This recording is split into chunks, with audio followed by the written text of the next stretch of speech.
World War II Rationing by Joni Jackson. World War II was entering its second year and I was beginning high school. Supplies were very short in America because so many of them were being used to make supplies for the soldiers and the war. Rations were given to us so that the prices would stay low because there was a short supply and a high demand for almost everything. Supplies such as sugar, Kleenex, nylon hose, stamps, gasoline, and leather are just a few of the items that were rationed.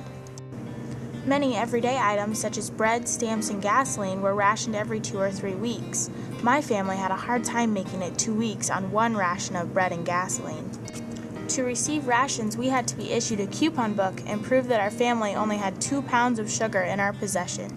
There was no guarantee that we would be able to get our ration just because we had a coupon book. Sometimes there just weren't enough to give to everyone. The penalty for lying to get more coupons was up to 10 years in prison or a $10,000 fine. Some people would purchase food and supplies from the black market. It was said that they had as much as 100 pounds of sugar stocked in their attic.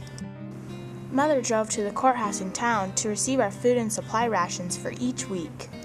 We couldn't drive our car very often because the gasoline rations were very small, 3 gallons every other week, and a trip to town would take up most of that ration.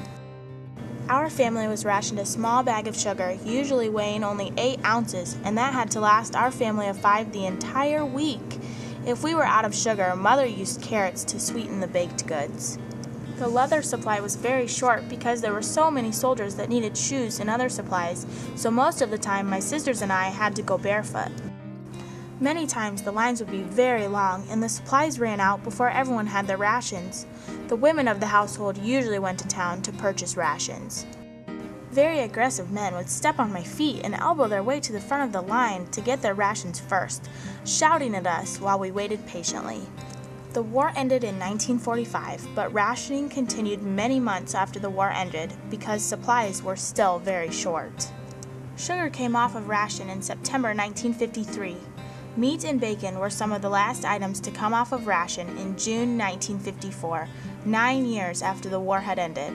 I was 27 years old, married with 2 children when rationing ended.